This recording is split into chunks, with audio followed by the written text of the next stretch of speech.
Singapura panik. Dalam hitungan bulan, Indonesia menghentikan ekspor sumber daya alamnya mulai dari tembaga, minyak sawit, hingga gas alam. Aliran dana triliunan rupiah yang selama ini mengalir ke Singapura tiba-tiba diputus. Apa yang sebenarnya terjadi? Mengapa Prabowo mengambil langkah tegas ini? Bagaimana dampaknya bagi perekonomian Singapura yang selama ini bergantung pada kekayaan alam Indonesia? Dan yang paling penting, apa artinya bagi masa depan Indonesia? Simak kisah lengkapnya dalam video ini, dan temukan bagaimana Indonesia mulai mengambil alih kendali atas kekayaannya sendiri. Assalamualaikum warahmatullahi wabarakatuh. Sobat channel Kabar Langit, Indonesia bagai gajah yang diikat tali kecil. Kekuatan dan potensinya besar, tetapi belum sepenuhnya merdeka dalam mengelola sumber dayanya. Selama ratusan tahun, kekayaan alam Indonesia yang melimpah, mulai dari mineral, minyak, gas, hingga hasil perkebunan, telah dieksploitasi. Namun, ironisnya, negeri ini justru menjadi feeder bagi negara-negara lain. Data terbaru dari Pusat Pelaporan dan Analisis Transaksi Keuangan PPATK pada tahun 2024 menunjukkan bahwa transfer dana dari Indonesia ke Singapura mencapai angka fantastis, yakni sebesar 4.806 triliun rupiah. Sementara itu, aliran dana ke Amerika Serikat tercatat sebesar 1.447 triliun rupiah dan ke Cina sebesar 931,8 triliun rupiah. Mengapa ini terjadi? Apakah karena ketidakmampuan sumber daya manusia kita? Jawabannya tidak sesederhana itu. Masalah ini jauh lebih kompleks. Di baliknya, ada warisan budaya dan mentalitas bangsa yang terlalu terbuka dan mudah percaya kepada pihak asing. Kebijakan-kebijakan yang kurang protektif dan pengawasan yang lemah dari para pemimpin sebelumnya telah membuat kekayaan Indonesia terus mengalir ke luar negeri.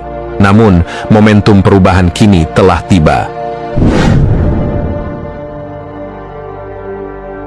Presiden Prabowo Subianto dalam 100 hari pertama kepemimpinannya telah mengambil langkah-langkah tegas untuk menghentikan kebocoran kekayaan Indonesia. Salah satu kebijakan paling signifikan adalah mewajibkan para eksportir untuk menempatkan devisa hasil ekspor (DHE) di perbankan nasional minimal selama 1 tahun. Kebijakan ini akan efektif mulai 1 Maret 2025. Tujuannya jelas, menarik kembali hak bangsa Indonesia yang selama ini dinikmati oleh negara lain. Mengapa ini penting? Pada tahun 2024, tercatat ada 7.000 triliun kekayaan Indonesia yang mengalir ke luar negeri. Angka ini mencengangkan dan menunjukkan betapa besar kerugian yang dialami oleh Indonesia. Dengan kebijakan baru ini, Prabowo berupaya memastikan bahwa hasil ekspor sumber daya alam Indonesia benar-benar memberikan manfaat bagi perekonomian dalam negeri, bukan lagi menjadi sumber kekayaan bagi negara lain. Pada tahun 2024, aliran dana dari Indonesia ke Singapura mencapai 4.806 triliun rupiah, setara dengan 54% dari produk domestik bruto PDB Singapura. Dampaknya jelas, sektor keuangan Singapura, khususnya perbankan, yang selama ini bergantung pada dana hasil ekspor dari Indonesia, akan mengalami penurunan signifikan. Ini bukan hanya mengguncang stabilitas keuangan mereka, tetapi juga memberikan sinyal kuat bahwa Indonesia tidak mau lagi menjadi halaman belakang bagi negara manapun.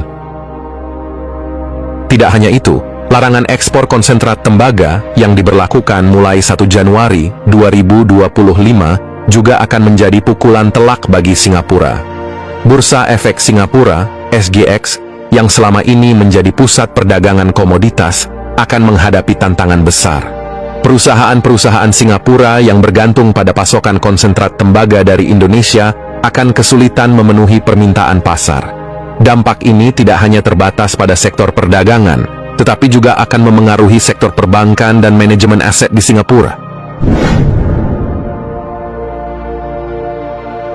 Singapura, hub perdagangan minyak sawit terbesar di Asia Tenggara, kini harus bersiap menghadapi badai.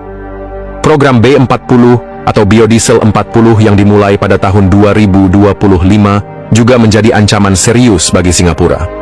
Negara ini dikenal sebagai salah satu hub perdagangan minyak mentah kelapa sawit atau CPO terbesar di Asia Tenggara. Namun, dengan Indonesia yang kini mengalokasikan lebih banyak minyak sawit untuk kebutuhan domestik, ekspor CPO ke Singapura dipastikan akan berkurang.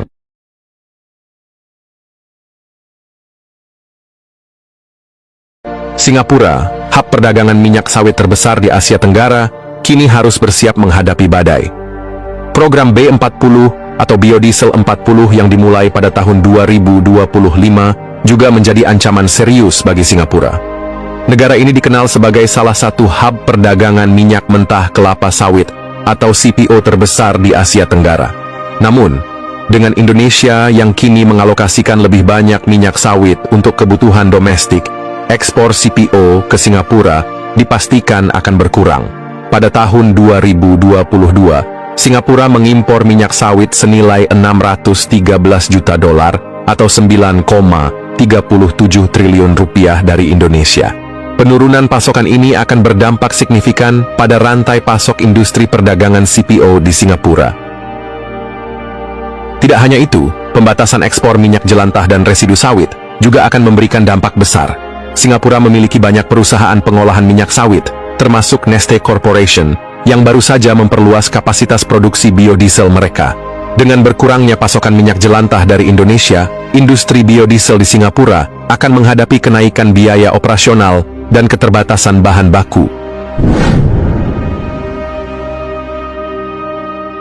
Percaya atau tidak, nasib Singapura dalam hal kebutuhan energi sebenarnya ada di tangan Indonesia.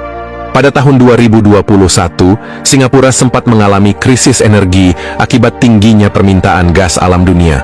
Saat itu, Indonesia mengalihkan ekspor gasnya ke negara-negara lain sehingga pasokan ke Singapura terganggu. Pada tahun yang sama, konsumsi gas alam Singapura mencapai 1,22 miliar kubik per hari dengan hampir 60% pasokannya bergantung pada Indonesia. Jika Indonesia benar-benar merealisasikan larangan ekspor LNG, Singapura akan menghadapi dampak yang sangat serius. Harga listrik di negara tersebut dipastikan akan melonjak tajam, dan mereka akan kesulitan mencari alternatif pasokan dengan biaya yang kompetitif. Selain itu, subsidi energi murah yang selama ini menjadi keunggulan daya saing Singapura akan sulit dipertahankan tanpa pasokan gas murah dari Indonesia.